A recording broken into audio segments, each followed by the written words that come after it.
Let's go. So, does LSU have an in-game coaching problem? Yes, they do. Obviously, the Mississippi State game is, battle scars for a lot of us last year when we allowed KJ Costello to go for 623 yards through the air, when Mississippi State the rest of the season didn't really have that good of a passing attack. In fact, KJ Costello didn't even finish the season as the Mississippi State quarterback. And as many of you know, it is well documented that LSU should have switched to a zone coverage, or at the very least mix some things up to make sure Mississippi State got a different look up to that point. But here's the thing, all right, we could talk all we want about in-game coaching errors and whatnot, but I've never seen a more egregious example of this than the Central Michigan game. So the first thing is LSU did a smart thing, okay? They were able to get a replay review. The issue actually came after that, and a lot of you know this already, but this is probably one of the craziest things I've ever seen happen in an LSU football game, okay?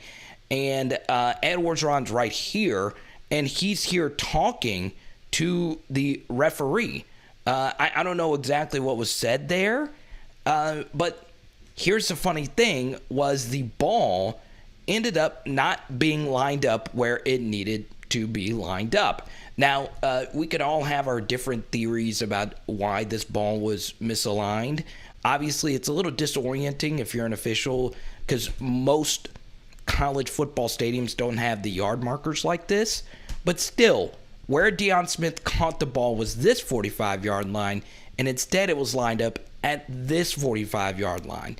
Now, I got to shout out the SEC crew on this game. I know Cole Kubelik. I've met Jordan Rogers, and I've interviewed Tom Hart before. And Tom Hart, the play-by-play guy, was not screaming, but he was just pointing out that this ball was obviously misaligned, okay?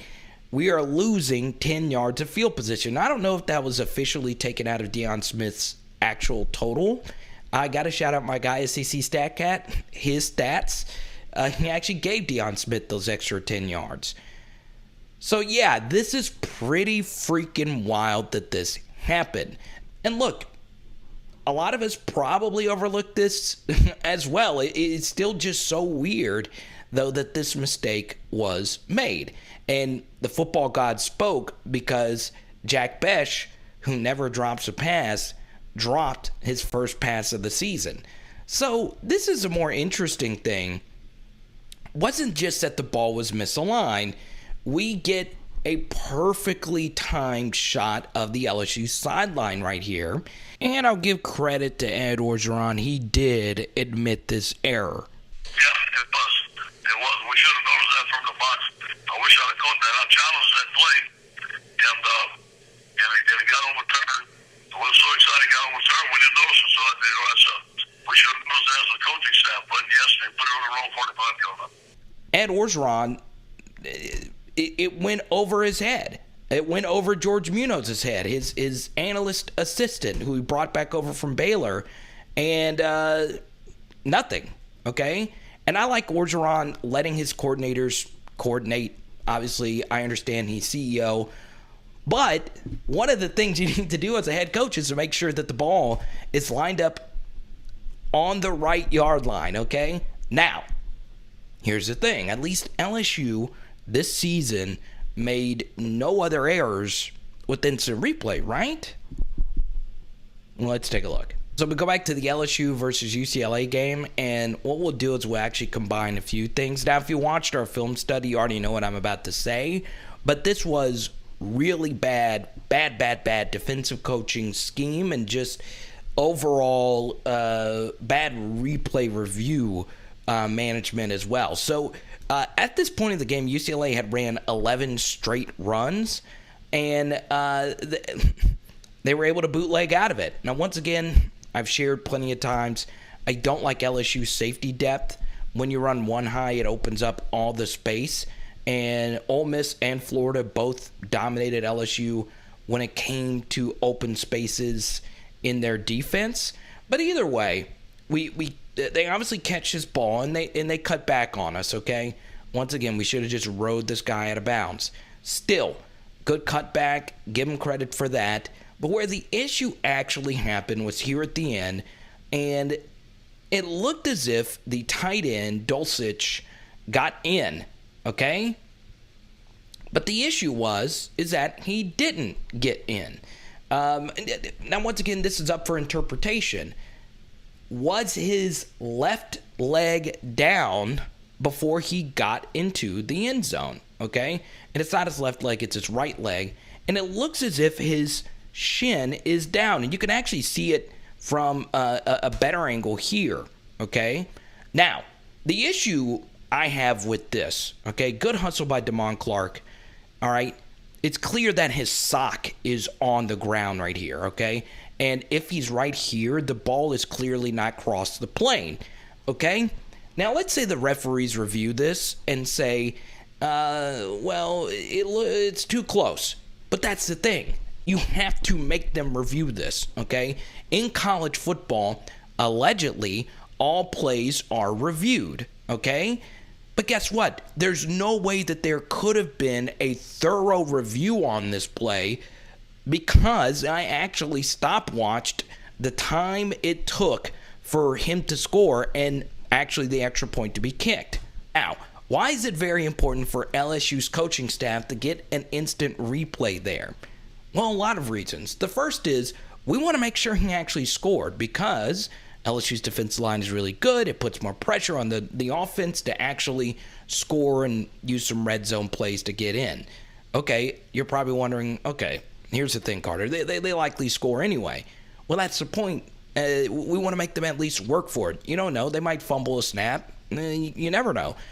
And then the next thing, which to me is even more important, is that the replay review increases the time that the offense has to go back out on the field.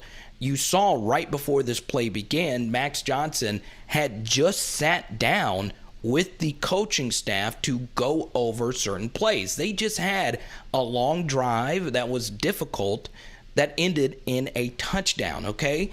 And we had missed a lot of blocking assignments. So this decreased the time for Brad Davis, Jake Peets, DJ Mangus, and that entire staff to fix the things that they needed to fix on offense for the rest of the game. And as many of you know, we went on to continue to struggle offensively in this second quarter. So that's the thing.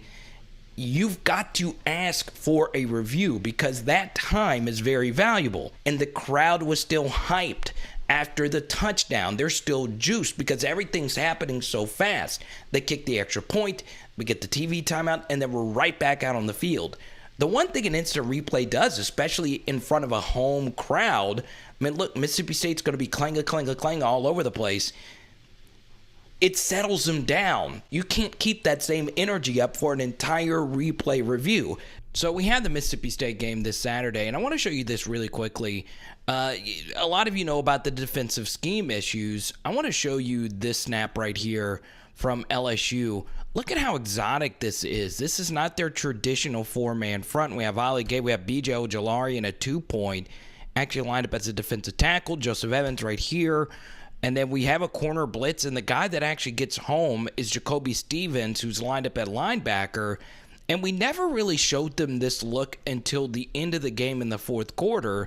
And guess what? That look actually worked a few snaps. But as many of you know, for the rest of the game, Mississippi State lit us up. And we stayed in the traditional four-man basic, two-man under defense. So we ended up getting shredded through the air. Now, here's the thing, all right? There are layers, obviously, to game management and coaching. There are the scheme adjustments that you have to make. Obviously, tomorrow we're going to break down the Mississippi State offense, but this video was more so focusing on LSU in-house, okay? So number one, we obviously have done a lot of deep dives on LSU's lack of adjustments at halftime under Ed Orgeron and just overall in-game adjustments and how poor this team has been in the third quarter over the past two seasons. But now we get to what the sole focus of today's video was, which is replay review. How do we fix this issue? Well, it's simple. This is not a small operation. I can understand this happening at a D3 school or even at a high school where you don't have all these replays and you have very limited staff. Well, that is not the case at LSU. They have hundreds of consultants, staffers, people that can watch this game from whichever angle they want to watch it, that could go over some of the things that you saw today. Now, one thing I would do is dedicate one person and put them in a booth somewhere at the game with the headset on or with some type of communication device and have that person watch the TV copy or watch from somewhere else, and their sole role is replay review. And their sole role is just going over the basic facts, just the basic things, such as, okay, the scoreboard shows that we only have 2 timeouts left, but we haven't called a timeout this half. Why is that the case? Or, there was an issue with the clock in the Florida-Alabama game. What if there was some massive clock error? There needs to be one game management person just to make sure the basic things are being covered.